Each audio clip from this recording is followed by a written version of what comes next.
QSO Today, episode 291, Glen Jenkins WB4KTF. This episode of QSO Today is sponsored by ICOM America, makers of the finest HF, VHF, and UHF transceivers and accessories for the radio amateur, reminding you that they have just the right rig for contesters, DXers, and rag chewers. And by QRP Labs, makers of the popular QCX kit transceiver and a whole host of parts and kits for the ham radio builder. My thanks to both ICOM America and QRP Labs for sponsoring the QSO Today podcast. We are planning an amateur radio group tour to Israel in May of 2021. That's next year. A beautiful time of the year to visit, to tour, and to play radio. If you think you might have an interest in our tour, please click on the banner on this week's show notes page. Welcome to the QSO Today podcast. I'm Eric Guth, 4Z1UG, your host. Growing up on U.S. Marine bases in the 50s and 60s, Glen Jenkins WB4KTF was no stranger to starting over in new places.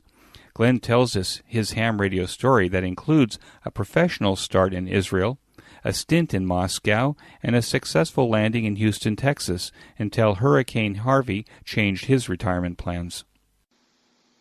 WB4KTF, this is Eric, 4Z1UG. Are you there, Glen? Hi, 4Z1UG. This is WB4KTF in Austin, Texas. How are you? I'm great, Glen. Thanks for joining me on the QSO Today podcast. Can we start at the beginning of your ham radio story?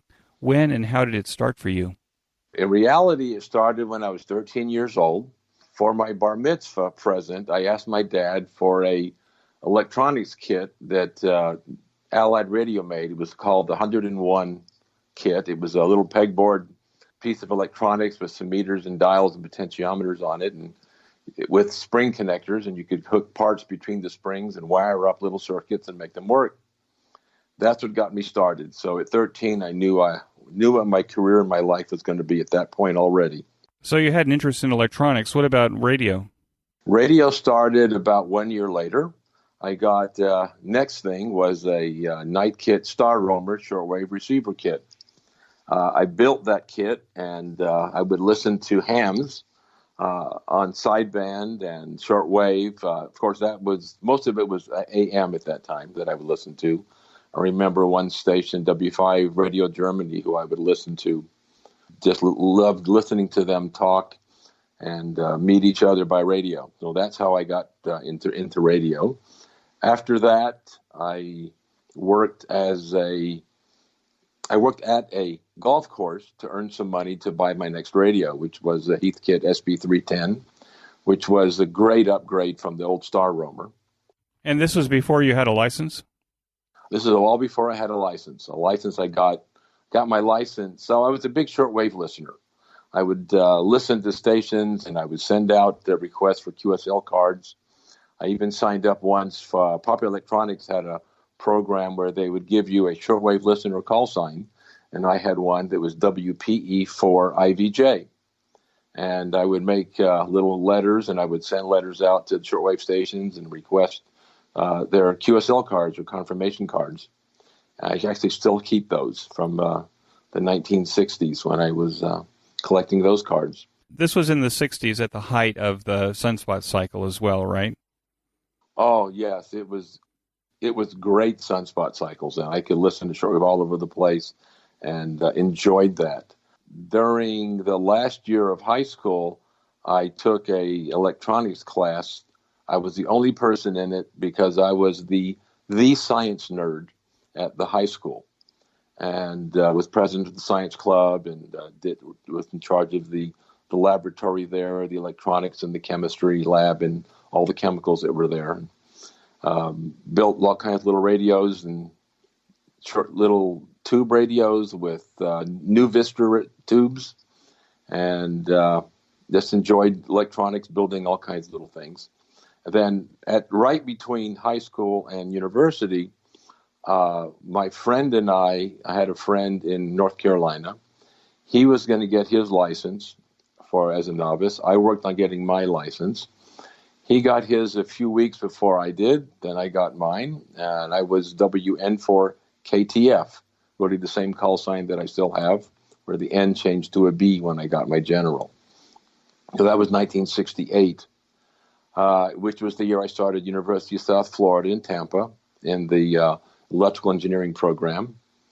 As I said, I knew when I was 13 that I was going to be a double E. Kind of funny, but I knew that was the way I was going to go with my whole life. And what was the hometown? The hometown then was Tampa, Florida, where USF was. My dad had just retired from the U.S. Marine Corps, 26-year veteran there, and he retired, and we moved to Tampa, Florida, which was his original hometown before he went into the U.S. Marines in the late 1940s. I'd lived on every Marine Corps base on the continental U.S. By the age of 18, I had been everywhere, every Marine Corps base there was. Camp Pendleton. Camp Pendleton in California, Parris Island, South Carolina, Quantico, Virginia, Camp Lejeune, North Carolina. There was even a little Marine station in Opelika, Florida at one time. There was, when I was a little baby, even Washington State. So every base I was there. In fact, I remember in Quantico, there was a Mars station, and I would visit that once in a while.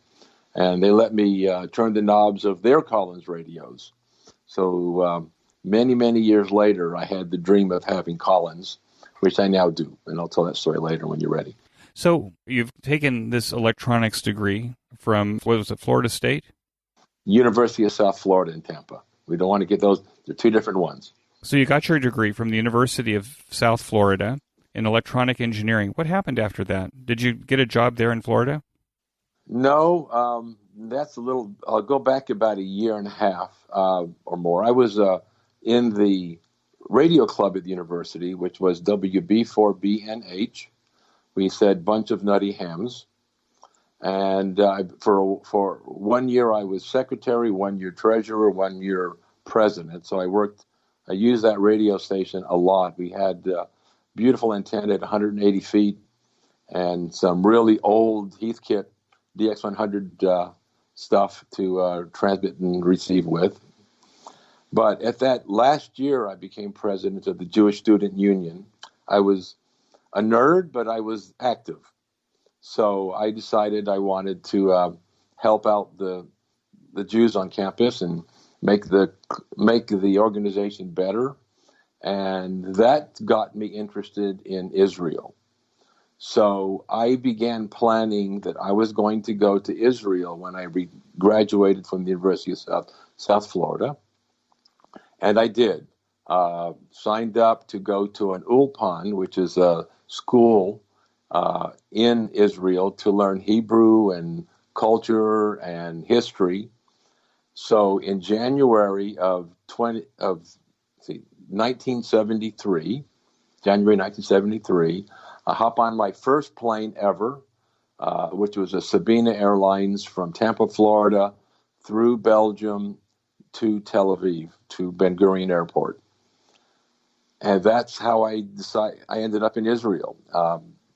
They picked us up late at night, took us to a little dark hotel. The power must have been off that day.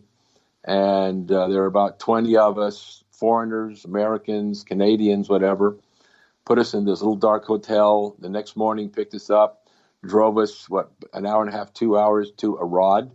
Arad is a small development town located between Beersheba and the Dead Sea, in an area that once was original Arad, that probably 3,000 years ago people lived at. Right, there's a Tel Arad there.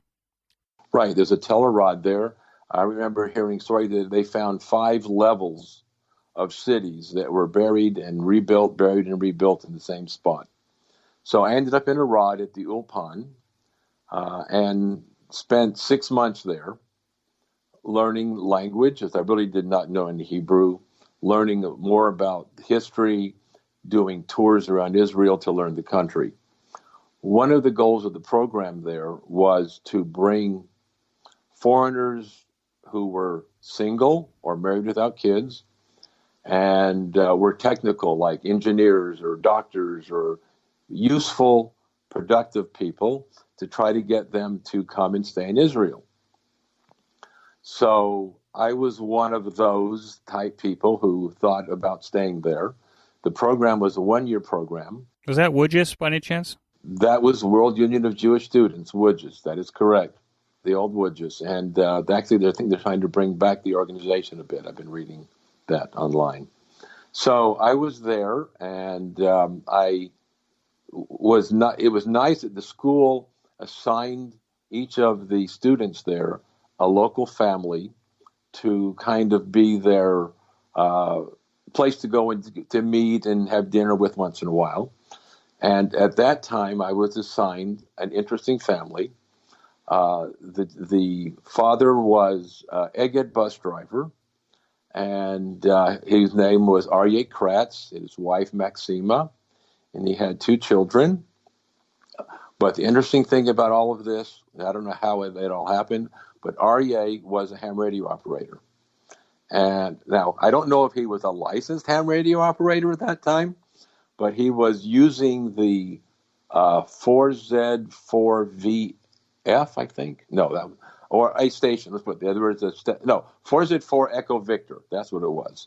4Z4 or 4X4 Echo Victor station in Arad at the youth center. So I would go there once in a while and help the kids with their electronics and radio theory, so some of them could go and take their amateur radio exam. But Aryeh was a very Egged bus driver. He actually drove buses from Arad down around Beersheba, down to Dimona, down through the Sinai Desert. And he was very helpful to help me at one point when I needed some help. At the end of my 6 months, I began looking for work in Israel. I was 23 years old, meaning I was about 4 years younger than every other Israeli engineer who had just finished university, of course, because they had military service to go to first. I would show up for an interview. They would look at me. I'm a 23-year-old little boy in their view, not 27, 28. And some of the interviewees didn't believe I was an engineer. I was so young. Again, this was early. Israel was only 25 years old then. So over time, I went to some 30, 40 interviews, and I was telling the story to Aryeh Kratz about me not being able to find a job. So Aryeh said, I know the HR manager at a chemical plant in the northern Negev desert. I'm going to begin bugging him to interview you. Well, that's how I got my job.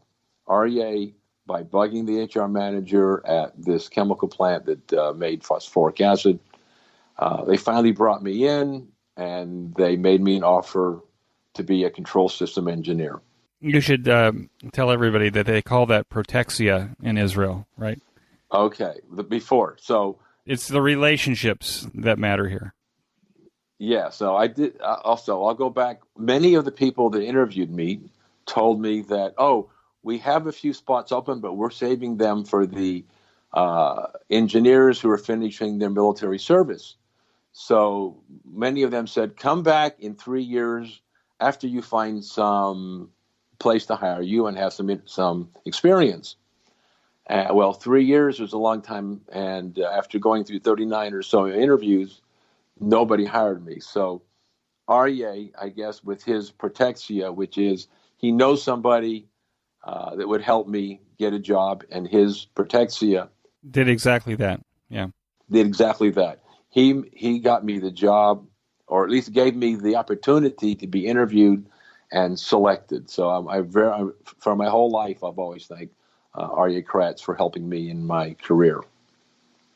And so I worked there for 3.5 years as a control system engineer, meaning we had a control room with electronic equipment that would remotely control valves, measure temperatures, measure pressures. It had electrical power systems that were not 100% reliable, which I managed to work on and repair many times.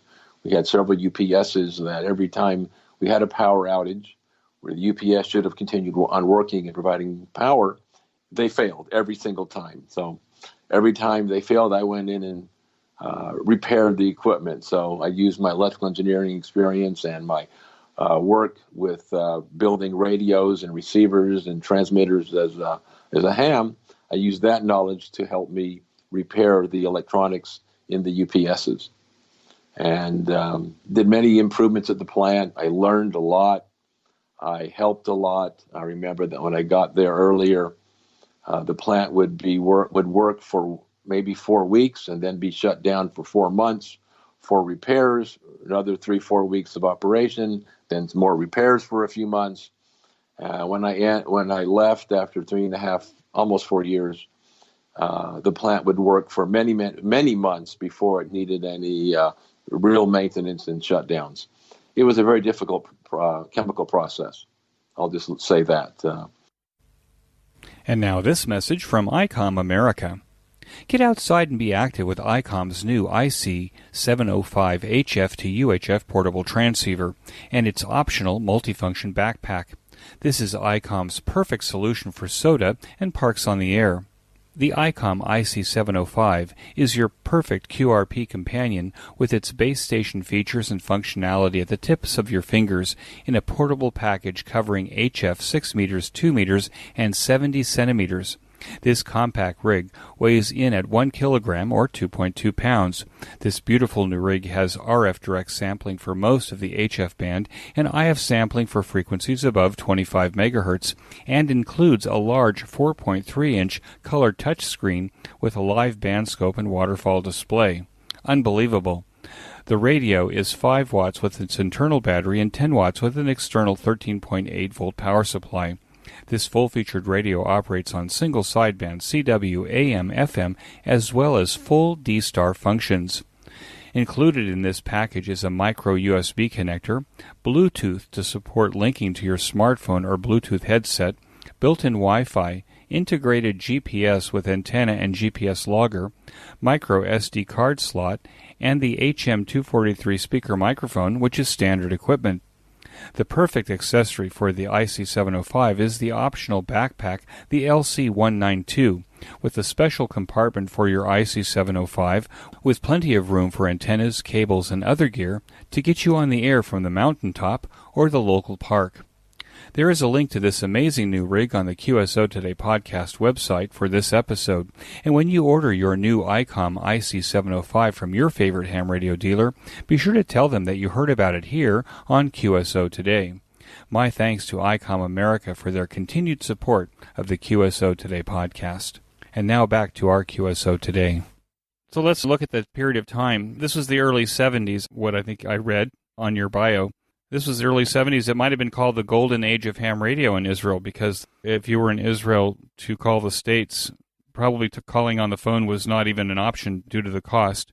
So ham radio was very popular. What was ham radio like for you in Israel in those days? In those days, we lived in an apartment building in Arad. I had a Heathkit station, which I really need to explain what happened with that. I met a young lady there 3 months after I entered the Yulpan, and we ended up getting married the day of the ceasefire of the Yom Kippur War in 1973 on October 22nd. When I met my wife, I told her that I was a Hovev Radio, which meant I was a radio hobbyist. She interpreted that as I liked radio, so she told me, "Oh, I like radio too." I was so happy. I thought she understood what I was saying.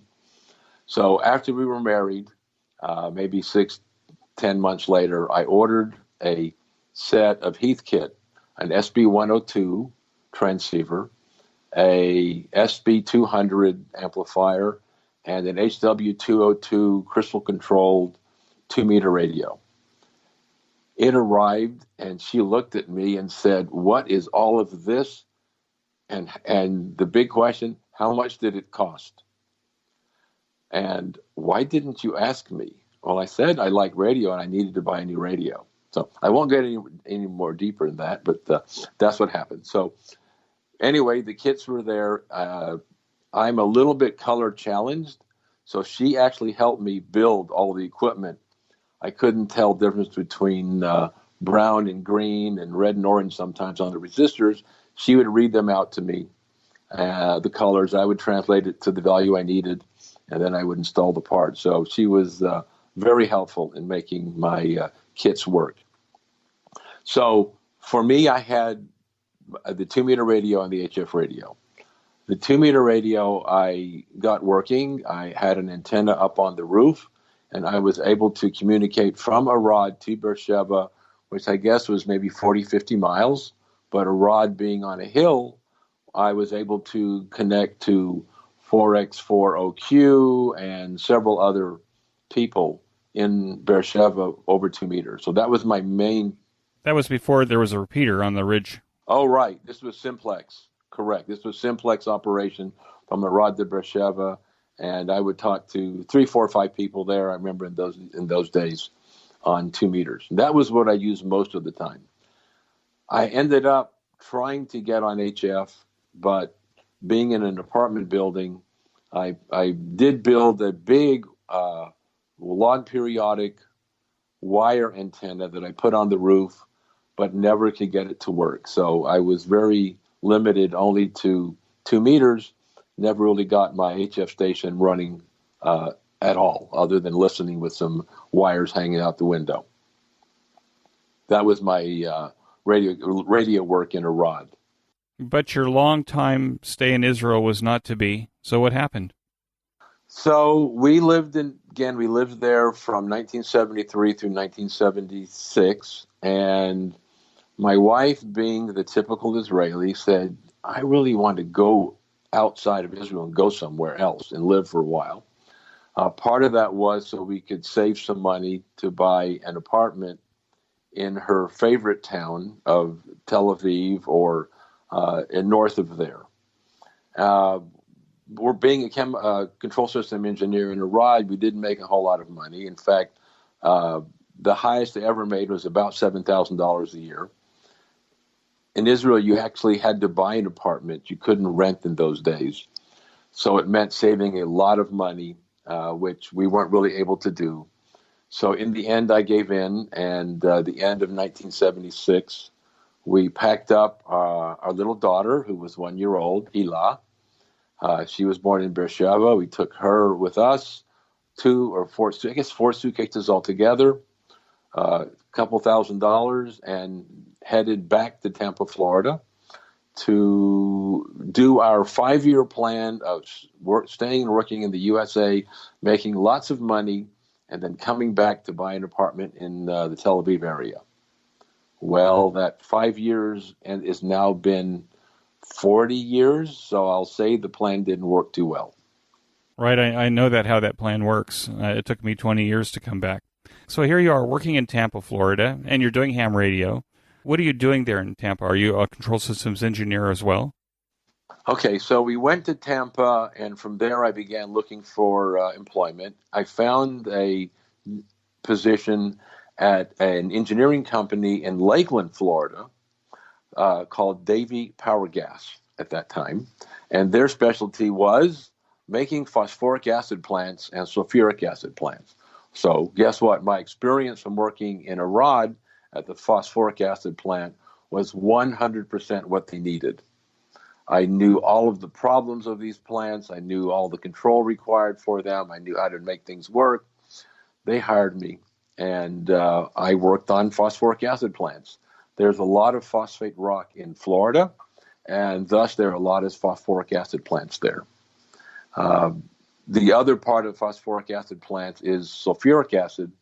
So because you need sulfuric acid to attack the phosphate rock, and from that you would purify it and make phosphoric acid.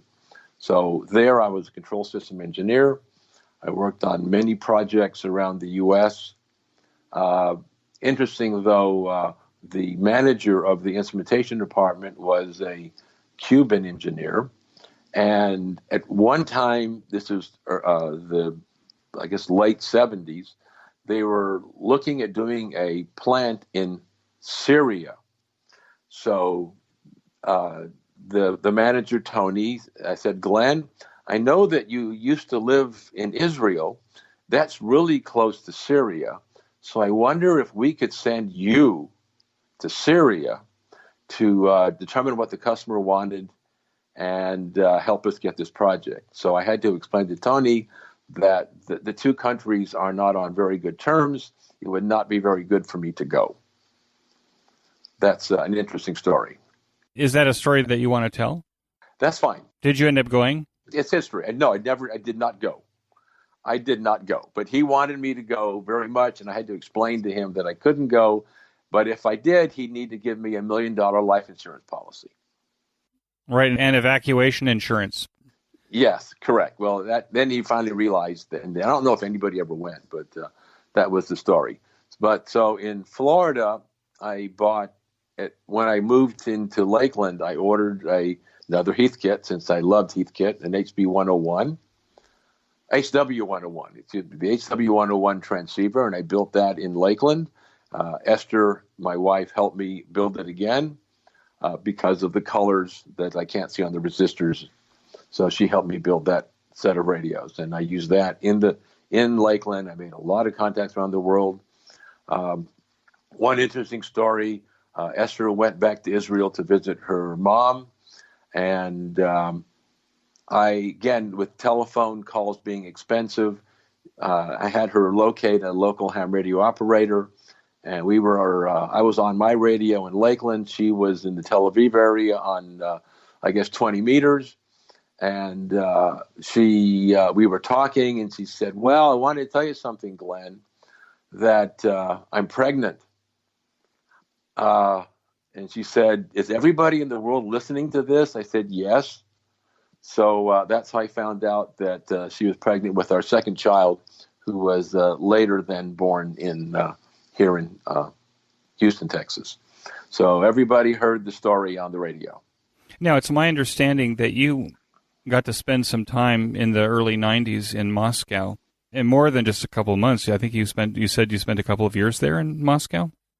Yes. So the company I worked for, let me go back a second. So from Lakeland, Florida, I found another job, better pay in Houston, Texas, at a company called Combustion Engineering, which later became part of ABB, which was Asea Brown Boveri, a Swedish corporation.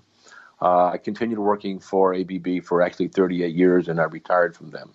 But going back to Moscow, so in 1988, Combustion Engineering and the Russian Ministry of Refining and Petrochemicals made the first Soviet-American joint venture company.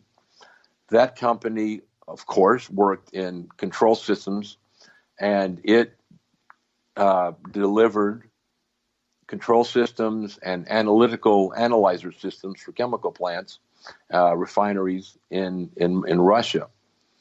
The company was 49% owned by ABB, Combustion Engineering, and 51% controlled by the Soviet Ministry. The company was in existence, I said, from 1988. By early 1992, ABB then found that there were some shenanigans going on in the Russian company being controlled by the ministry. So they sent myself and the chief finance officer for ABB to Moscow to audit and find out what happened. Finance guy found that about $2.5 million of profit that were to be delivered to ABB were missing. And the story was the managers then had given away the money to other plants that were short of cash in Russia. So that's how I ended up getting there. The story then was, what do we do with this company that isn't exactly up and up? So Combustion Engineering, ABB, then dissolved the partnership, the joint venture with the ministry, fired everybody, and then part of my job was to go and interview the staff, because we still wanted to stay in Russia. We interviewed and kept about half of the people that were there. Management was all gone. There were many excellent engineers who were very skilled, very knowledgeable, very hard workers. We selected them, and they became part of ABB Russia. I became the vice president of the company in Russia for the automation. So I was VP engineering. I had 54 engineers and technicians under me, working for me and with me, and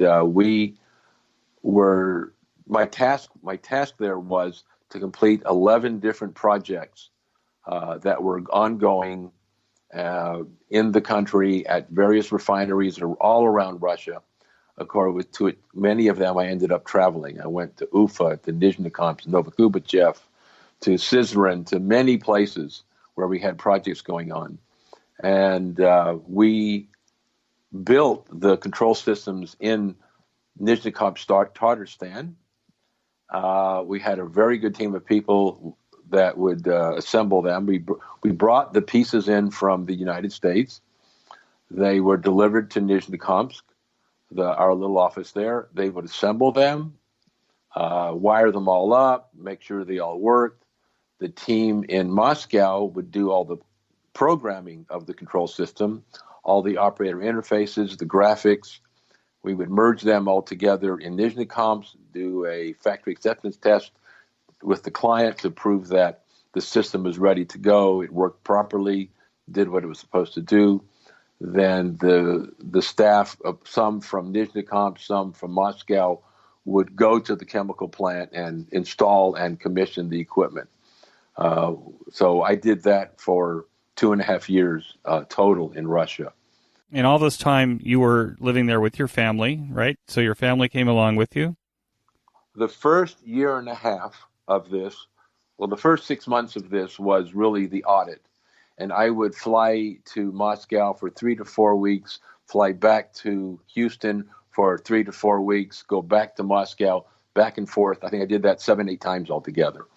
A lot of jet lag in those years until we formed the company. And then they said, well, Glenn, you finished your 3-month assignment. You already can tell that's been way more than 3 months to do the audit. Would you be interested in staying here and leading the engineering team? So I volunteered. So for the first year, I was really by myself. My wife came in, I guess it was August 1993, right? And with my son, and luckily we got our son, in the 8th grade into the American school on the American Embassy compound, the U.S. Embassy compound. So he went through 1 year of school there. That's that part of the story. Let me take a quick break here to tell you about my favorite amateur radio audio podcast, the Ham Radio Workbench Podcast with George, KG6VU, and Jeremy, KF7IJZ, where they pursue topics, technology, and projects on their ham radio workbenches every 2 weeks. George and Jeremy document their projects and make circuit boards available for sale to their listeners. They have interesting guests and go in deep. Even if you're a seasoned ham radio builder or just getting started, be sure to join George and Jeremy for the Ham Radio Workbench podcast. Use the link on this week's show notes page by clicking on the image. And now back to our QSO today.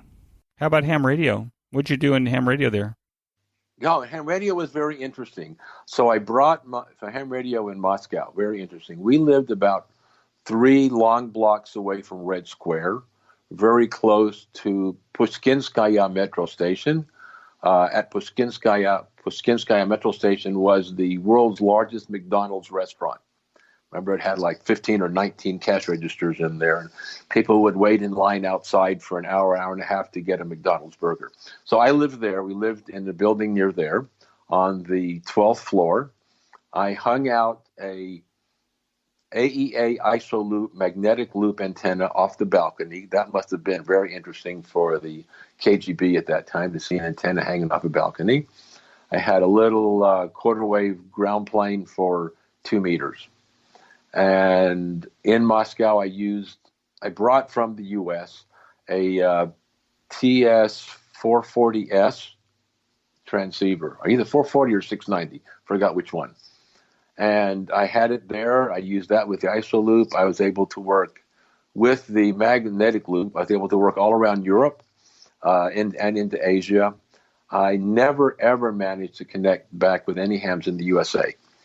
But I had a lot of nice DX from the 12th floor of our apartment in Moscow.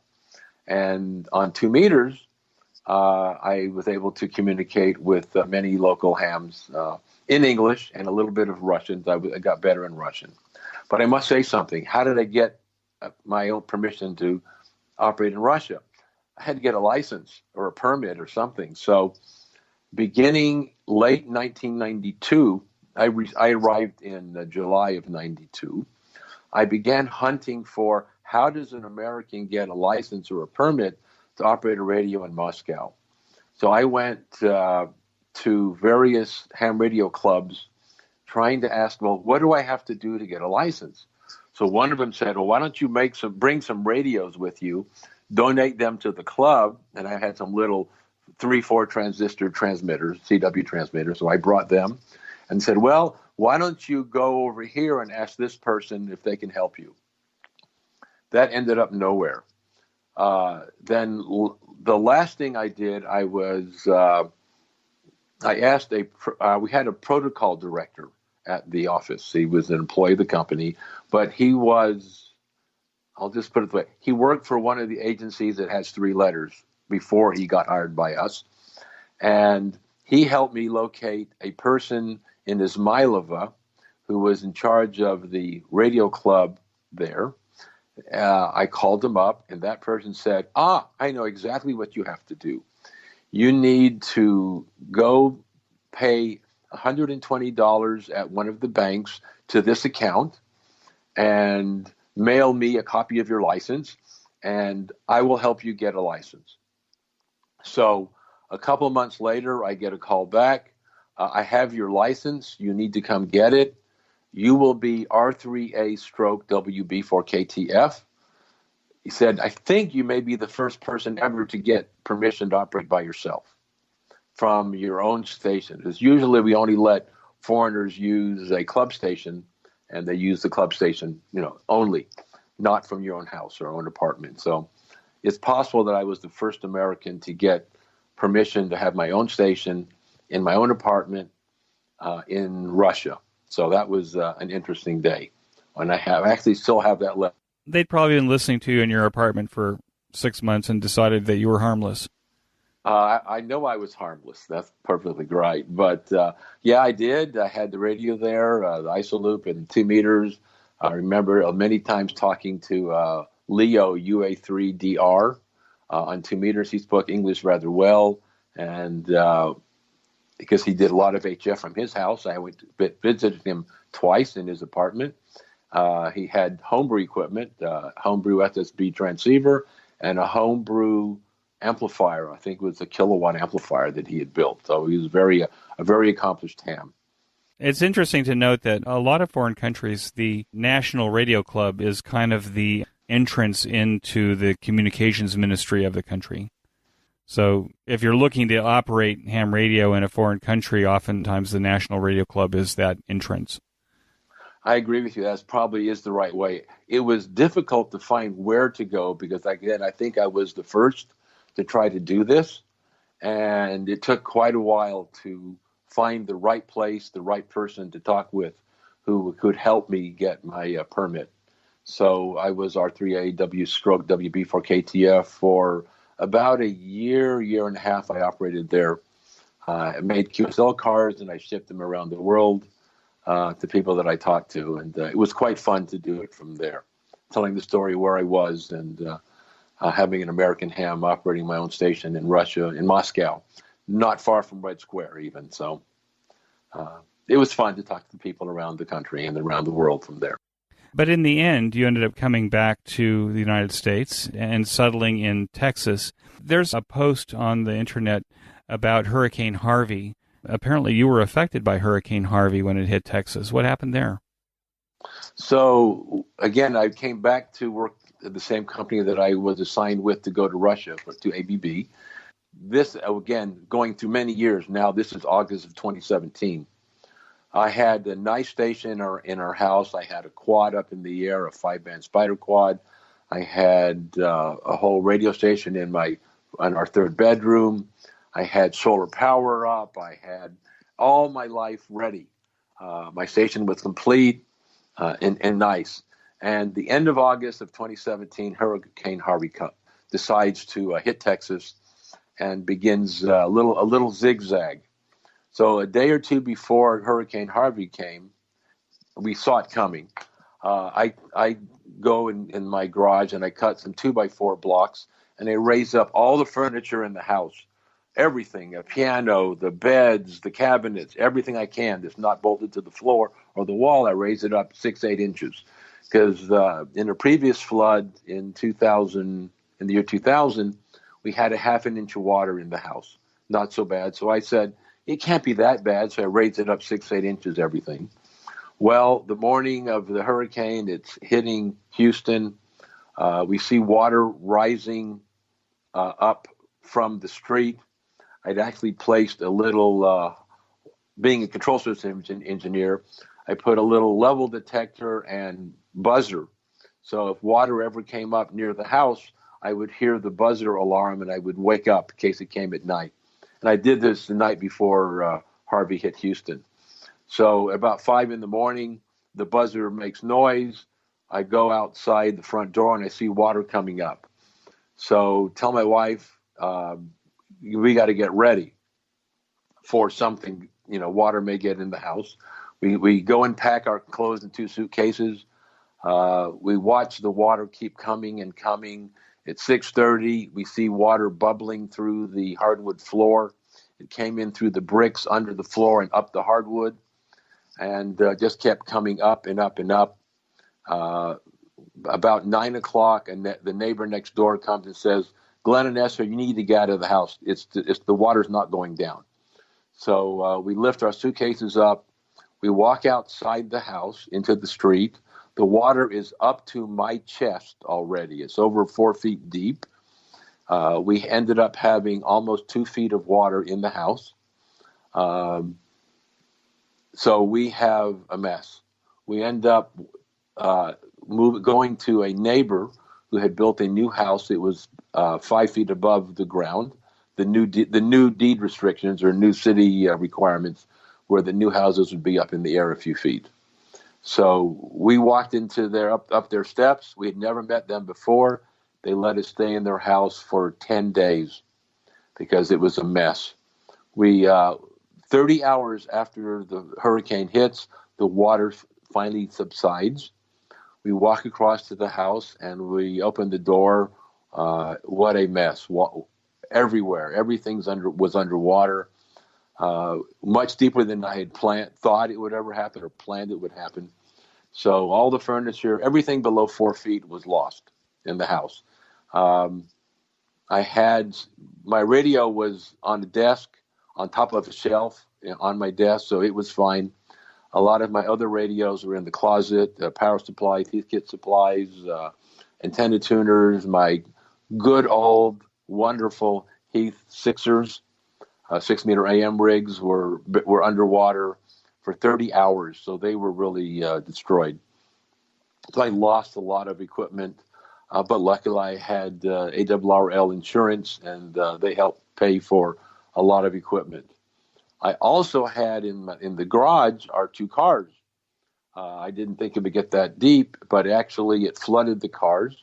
I had a radio in my car and in my wife's car, and they were in the trunk, and the water came up high enough to fill the trunk of my wife's car and my 2-month-old Chevy Bolt EV electric car. And when I finally got into the car, it was totally dead, the electric car. I had to find a way to get into the car with a key, went into the trunk of the car in the back. The radio was still in water 3 days later, so it was dead completely. And now this message from QRP Labs. QRP Labs has shipped thousands of QCX QRP transceivers kits to date. The odds of working another QCX user gets better every day. If you're looking for a satisfying kit experience where you end up with an amazing performing QRP transceiver for under $50, let me say that again, for under $50, then you owe it to yourself to go to QRP Labs. We have many home brewers who listen to the QSO Today podcast. For you, QRP Labs also has parts, filters, enclosures, and other handy devices to make your home brewing experience even better. You can use these parts to either enhance your QRP Labs kits or to beef up your own homebrew designs. Be sure to browse Hand's entire website. Use the link on this week's show notes page or the one in the sponsored section of the QSO Today website to get to QRP Labs to buy your QCX or any of the other fine QRP Labs kits or parts. QRP Labs is my go-to ham radio kit company. It should be yours too. QRP Labs. And now back to our QSO Today. Glenn, let me ask you a question. For those of us who've never been in this kind of a disaster, is the house even salvageable? If your oak floors and the wooden foundation, the frame house that you're in, if it's soaked like this, can you still use it? Can you dry it out and reuse it, or do you have to tear the whole thing down and start over? Okay, so first they must explain that we owned the house. We had no mortgage on it, so there was no bank liens on it. With the 2 feet of water, everything after the flood had to be ripped out. That's part of the requirements for insurance. So we brought in a crew of people to rip out everything below 4 feet, all the sheetrock, all the cabinets, the bathtub, the toilets, everything that's in the house that was on the floor had to come out. So when you look at the house, everything from floor up 4 feet was gone. Nothing left except the overhead cabinets in the kitchen and a few cabinets overhead in the bathroom. That was all that was left in the house.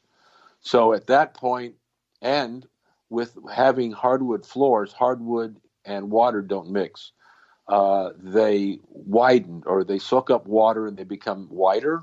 So they actually push the north and south side of our walls off the foundation. It's on a concrete foundation, and the forces of the wood expanding push the brick wall off the foundation, and the walls around the studs and the bricks were pushed off the house foundation. So it was a mess.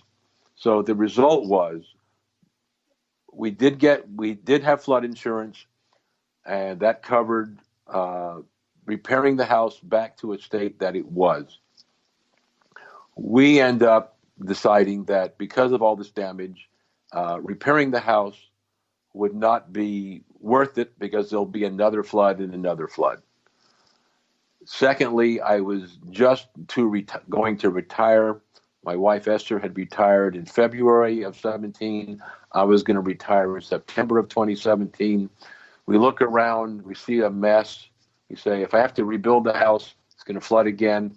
The alternate in Houston at that time was to have a company in and raise your house up, the whole house, raise it up 5 feet above ground, put piers under the house, and then you repair. So what they would do, so what the companies were doing, and some people, they would dig under the house, put steel beams under the house, hydraulically lift the whole house and its concrete foundation 5 feet up in the air.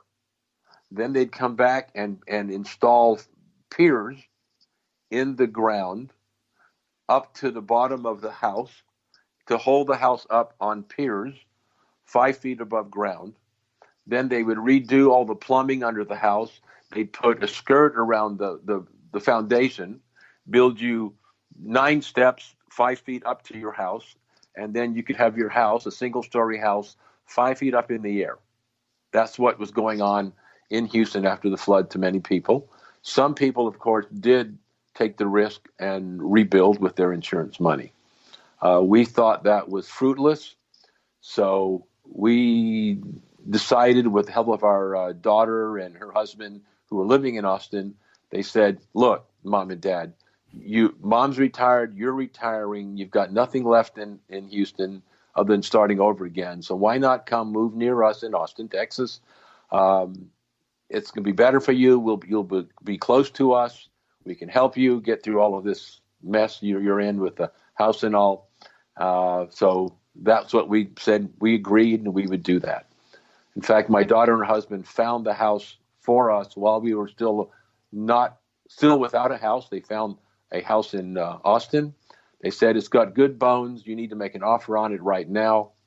I told her, go ahead, sign for us. I sent her a power of attorney after that. So we made an offer on a house on a hill, very high above ground level. So we will never flood again. So we now have a nice house at 900 feet above sea level instead of one in Houston at 60 feet above sea level. And besides that, being at this elevation near the top of a hill, I have really good VHF, UHF distance for communication. I have nice HF from way up here in the hill, and I have to say it's a nice house with an antenna farm in the backyard now. Oh, that's really cool. So what's the current station? So the current station is the main one, my beauty, the IC7610 HF 6-meter transceiver. I have a Palstar auto tuner. I have a salted amplifier that's built by a company called Linear Amp in the UK. It's their Gemini HF1K. That's the HF equipment for the main station. I then have a Yaesu FT991A, which I just got a few weeks ago, when I traded in my FT991 not A for. And then for VHF, UHF, I have another Icon, the ID4100A, 2 meter, 70 centimeter with D-Star radio. And that's the radios that I'm using. Then I also have another table with my Dream radio, the KWM2A from Colliins, 30L1 amplifier, and my little station console, the 312B5, and the power supply on the floor. So that's my Dream radio from when I was a teenager. Outdoors, I have a G5RV for HF. I have a Gap Eagle for HF. I have a 2-month-old 40-meter Delta Loop antenna, which really works nicely on 40 meters. That's my HF. And then for VHF, UHF, I have a dual-band horizontally polarized quad for 2 meters and 70 centimeters for a sideband. I then have a 6-element Yagi vertically polarized for 2 meters, which I can aim to Houston and talk to some of my friends via a Houston repeater. That's 180 miles away, and I'm able to hit it occasionally directly from here. I hit the repeater in Houston area, which is in Sugar Land, and then from there I can talk to my friends in Houston still. So there's a lot of hams in Austin. There are a lot of hams in Austin. There are 2 radio clubs I'm a member of here, the Austin Amateur Radio Club and the Williamson County Amateur Radio Club. Both are excellent clubs. Both have very good participation, very good events. They both do field day, and they do barbecues, and they do ham fests. Just great bunch of people. So I really enjoy being members of the clubs here. But I'm also a member of the Cherryland Amateur Radio Club up in Traverse City, Michigan. Why am I a member up there? Well, we have a summer house, which we bought before the flood, a few years, on Duck Lake near Traverse City, a very nice location. And why? Duck Lake has a peninsula that looks like the head of a duck that goes near the middle of the lake. We have a little house on the lake with waterfront, and that means the house is surrounded by water 99%. It's a great DX location. It's very quiet RF-wise compared to being in the city of Houston or Austin, and we spend our summers up there. I take my FT991 up there. I have a off-center fed dipole up in the trees, and there are trees up there. I haven't seen anything so big in my life, 100-plus feet up in the air, and they hold this. So I operate HF up there, some 6 meters, and of course 2 meters for the local nets and local people, and it's nice getting out of the Houston heat and going up to where the average temperature is 50 to 75 degrees. When here in Houston, or excuse me, here in Austin, it's can be over 100 degrees Fahrenheit in the summer. for months. Oh, I can believe it. Your station in Austin can do anything. So what do you like to do with that station? Are you a rag chewer? Are you a contester? Are you a DXer? What's your favorite ham radio activity? Well, right now, my real favorite is 6 meters, which I do when the band is open. Secondly, I'm doing a lot of FT8. I've actually got DXCC digital already on FT8. I've worked all states on FT8 with the 7610. I love rag chewing. There's some nets I get on, actually a Houston net from here on 80 meters I get on 3910, 3.91 megahertz on Wednesdays. I operate some 2-meter sideband occasionally. There's some groups on Sunday that will get on in the afternoon and evening on 2-meter sideband. I actually just finished building a little FT8 double sideband transceiver on a board that kit group called, they're called QRP guys. It's a DSP FT8 transceiver. It operates 20, 30, and 40 meters.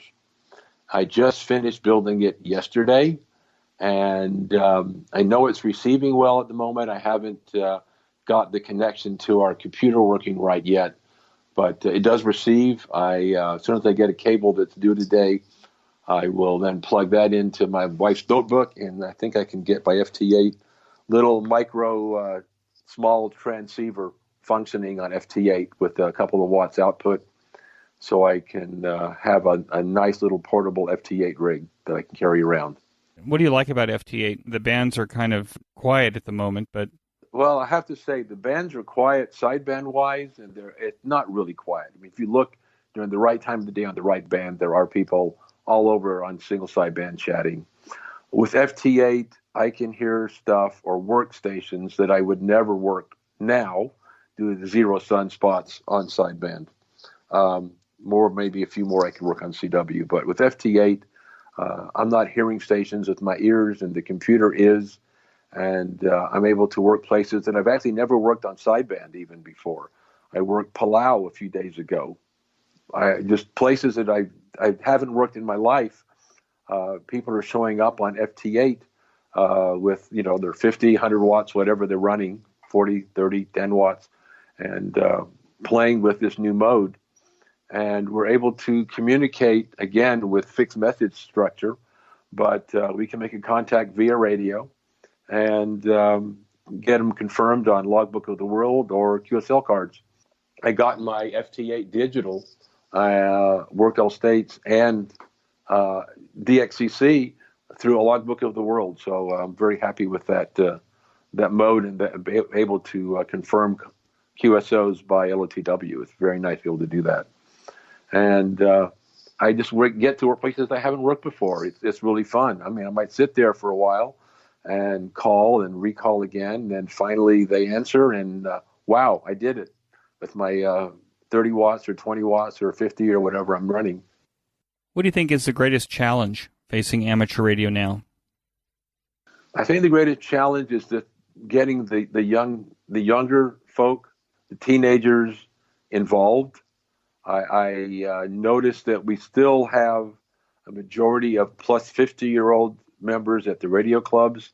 You see 2 or 3 people below 50, meaning really below 15, let's say, join. So really today my belief is getting the younger generation involved in this interesting hobby where you can develop new knowledge and even help you with your career choices when you get through all of the exams and the knowledge you learned by amateur radio. Do you think the amateur radio clubs that you belong to are effective in terms of reaching out to visitors who come to the club or young people that come so they don't feel like they're walking into hostile territory? Well, I must say, here in Austin and in Houston, when I go to a club meeting, one of the first things that are asked are there any visitors here? And 2 or 3 or 4 arms go up. We have the visitor introduce themselves. Everybody claps and welcomes them at the club meeting. And this is at every club meeting that I go to. So it's I know we're welcoming. They are running classes for technicians. There are some general classes going on that the clubs also sponsor. The Williamson County Club that I'm a member of also we're now talking about finding a kit to help the older and the younger hams build something. And actually, that's one of the reasons I got the DSP radio here for FT8.